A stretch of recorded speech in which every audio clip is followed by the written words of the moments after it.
quotidien cette semaine sur LMTV avec les 24 heures moto au Mans, les 15 et 16 avril.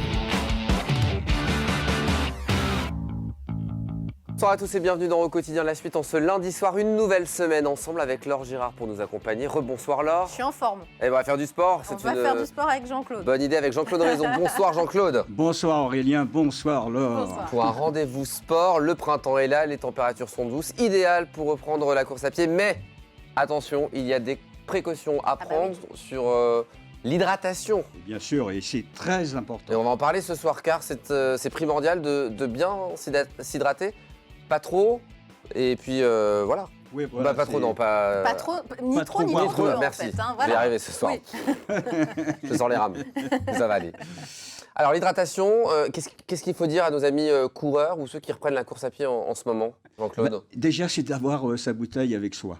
Parce qu'en règle générale, le runner, on appelle le runner, a toujours sa bouteille. Et ce qu'il faut éviter, mais ça, on va peut-être en parler, mais ce qu'il faut éviter, c'est de boire d'un trait de l'eau. Il vaut mieux boire par petites gorgées. C'est beaucoup plus... On reviendra sur les clés de l'hydratation et les conseils, mais pour commencer, du coup, quand on court, on perd beaucoup d'eau. Ça, c'est important à repréciser. Voilà, en fonction de l'effort qu'on va avoir fait, effectivement, bon, moins d'une heure un footing, là, on ne va pas perdre beaucoup d'eau. Mais au-delà d'une heure, on va commencer à perdre beaucoup d'eau. Notamment je donne l'exemple, pour une personne de 70 kg, elle peut perdre jusqu'à 1,5 litre d'eau sur un effort, pas violent, mais un gros effort. Donc on perd du poids à ce moment-là, mais c'est du poids, c'est l'hydratation. Oui, c'est du poids, mais qu'on reprend très vite. Oui, c'est pas de la graisse. Non, absolument pas. Mais c'est absolument important, pas. j'imagine, pour le corps d'évacuer. Ça fait partie des bienfaits, j'imagine, de détox. Bien sûr, de la course à pied. oui, c'est ça. C'est important parce que c'est au niveau de la musculature, de tout ce qui est cellules et autres. On a besoin, ça a besoin d'eau, quoi. Il faut savoir que le corps humain, il est composé de 2/3 d'eau, 70-80%. Alors on nous dit souvent qu'il faut s'hydrater à hauteur de 2,5 litres, 3 litres par jour, un peu plus quand on court. Alors, je dirais que 2,5 litres et 3 litres, c'est déjà pour le runner. Ouais. Parce Sinon, c'est un peu moins. Après, ça serait pas dangereux, mais on pourrait avoir des petits problèmes gastriques. Mais oui, déjà 1,5 litre. Allez, on va dire 1,5 litre pour une personne sédentaire, c'est très bien. Une personne qui fait du sport, effectivement, on peut aller à 2,5 litres, 3 litres. Alors justement, on va parler des clés de l'hydratation quand on court. Si vous allez courir du côté du Gué de Mauny, dans les bois de Changé ou ailleurs, qu'est-ce qu'il faut faire absolument? Tout d'abord, boire au fur et à mesure. Alors ça, c'est pas facile, il faut emmener un système pour s'hydrater. Alors c'est ça l'idée. Voilà, oui. Donc effectivement, mais je vois bien, moi le premier, quelquefois, je pars pas non plus avec la bouteille d'eau. Si je l'ai, elle est dans la voiture, elle m'attend pour la fin du footing ou de la séance. Mais il faudrait avoir sa bouteille tout le temps. Et puis tous les 10-15 minutes, boire 2-3 gorgées. Alors, il y a un équipement qui est formidable pour ça, c'est le Camelback, qu'on va mettre sur le dos avec une petite pipette. Et là, effectivement, on peut boire autant qu'on veut et régulièrement surtout.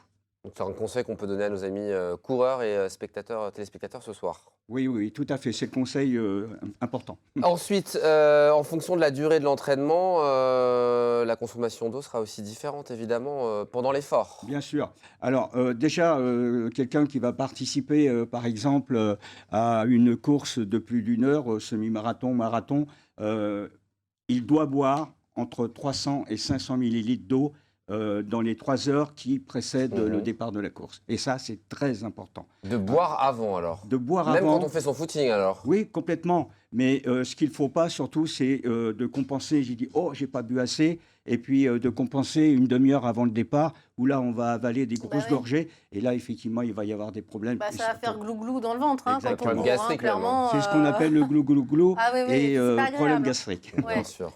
Ensuite, on peut prendre des boissons liées à l'effort, énergisantes, j'allais dire, mais c'est peut-être pas le bon terme. Si, c'est très bien. Ouais, c'est bon, très d'accord. bien. Parfait. Mais par contre, ça, on prend ça sur un semi-marathon, on prend ça sur un marathon, on prend ça sur un ultra, mais sur un 10 km, on n'a pas besoin.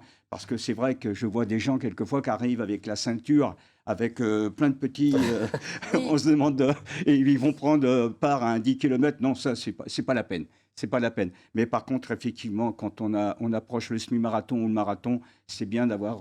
Bah, le sucre, évidemment. C'est ça l'idée, hein, c'est qu'on a un petit peu de sucre si on en manque à un moment donné. Alors, le sucre, c'est pareil, il faut faire très attention. Si on n'en a pas besoin, il ne faut pas en prendre. Ouais. Pourquoi? Parce que si vous en prenez que votre corps n'en a pas besoin, on va faire ce qu'on Ça appelle les s'habitue. montagnes russes. C'est-à-dire Mhm. qu'on va faire hypo, hyper, hypo, Mhm. hyper. Mhm. Et ça peut être gênant également. On va aller faire des entraînements avec Jean-Claude, hein, je pense qu'il va donner tous les Ouais, conseils. mais hein. comment se connaître? En fait, il faut se tester au fur et à mesure, c'est ça? Absolument. Comment connaître ses besoins, même en termes d'eau? Parce que j'imagine qu'il y en a qui ont plus ou moins besoin de Ben, boire. Complètement, Ouais. Laure. Il faut se tester, et notamment pour ces petits produits, enfin, entre Mhm. guillemets, ne prenez pas ça le jour de la course, parce Oui. que si vous avez, voilà, si ça ne vous convient pas, vous risquez d'avoir des soucis. Hein.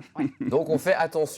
Autre conseil, ne pas boire glacé pendant ou après l'effort. Ah bah oui. Non, alors On ça, n'allume pas le robinet froid. Quoi. oui, On fait Aurélien, attention. parce qu'on a tendance à vouloir glacer l'eau, pensant qu'on va mieux la contenir et autres. Et c'est complètement faux, hein, parce que là, vous risquez d'aller voilà, direction toilette. Hein. Ouais, ouais, ouais. Autre chose, on fait attention à la surhydratation. Je le disais en début d'émission, il ne faut pas trop boire non plus. Non, il ne faut pas trop boire, parce que si vous buvez de trop, c'est les problèmes gastriques C'est également bien. qui vont arriver. Hein.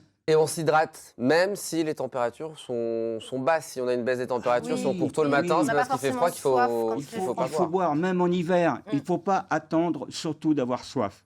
Parce que c'est la déshydratation, elle est déjà présente.